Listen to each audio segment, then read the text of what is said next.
ছুটির দিন, সকালটা একটু ধীরে শুরু হলো আজ। ফ্রিজ খুলতেই চোখে পড়ল রুই মাছ। ভাবছিলাম কি দিয়ে রান্না করা যায় আজ। মনে হলো আজ একটু সহজ হোক, কিন্তু তবুও যেন স্বাদে থাকে ভিন্নতা। ব্যাস চলে গেলাম ছাদে। চোখে পড়ল তাজা সবুজ একটা ডাঁটা। তক্ষুনি সেটা তুলে নিলাম। সাথে নিলাম কয়েকটা কাঁচামরিচ আর পেঁয়াজ।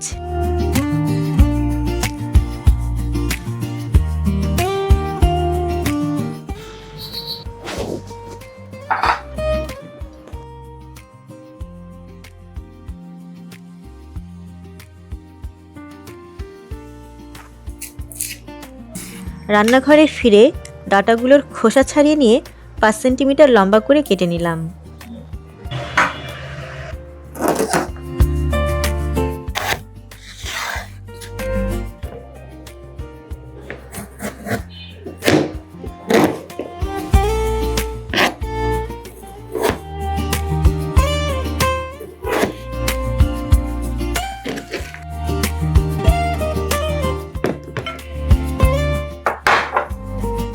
মাছগুলোকে হলুদ দিয়ে মেখে নিচ্ছি। মরিচ আর পেঁয়াজ একসাথে ব্লেন্ড করে নিচ্ছি। মরিচের ক্ষেত্রে আমি সাধারণত তরকারিতে লাল মরিচ বেটে দিতে পছন্দ করি, কারণ শুকনো মরিচের গুঁড়া শরীরের পক্ষে ক্ষতিকারক, আর কাঁচা মরিচের তরকারির কালার ভালো লাগে না। তাই লাল মরিচ ব্যবহার করলে তরকারির কালারও অটুট থাকে, সাথে স্বাস্থ্য। লোহার কড়াইতে তেল ঢেলে দিলাম। তেল গরম হওয়া পর্যন্ত অপেক্ষা করে তারপর মাছগুলোকে ছেড়ে দিলাম।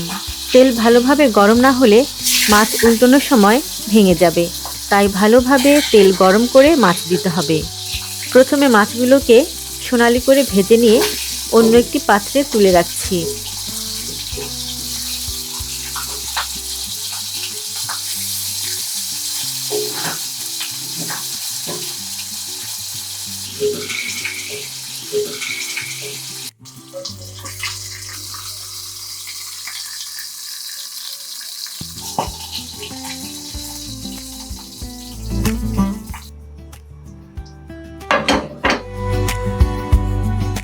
তারপর মূল রান্নাটা করার জন্য অন্য একটি কড়াই ব্যবহার করছি। খানিকটা তেল ঢেলে দিলাম। সাথে দিলাম মরিচ আর পেঁয়াজের পেস্ট, দিলাম হলুদ, ধনে আর রাঁধুনি গুঁড়া মশলা, দিচ্ছি খানিকটা জিরা বাটা।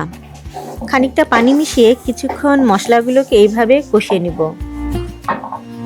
রাঁধুনি বলতে এখানে রাঁধুনি ব্র্যান্ডের কোনো মশলা নয়, এটা অন্য একটি স্পেসিফিক মশলা, যেটা তরকারিতে ব্যবহার করলে দারুণ একটা ঘ্রাণ আর স্বাদ তৈরি হয়।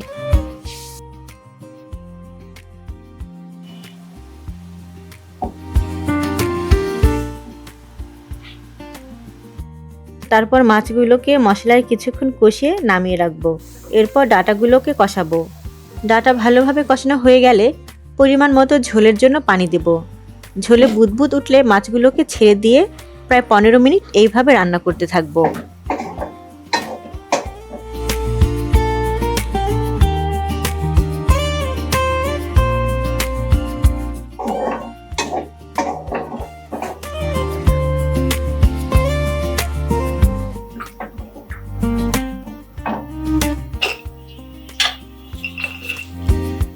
ডালের বড়িগুলো ভেজে নিচ্ছি।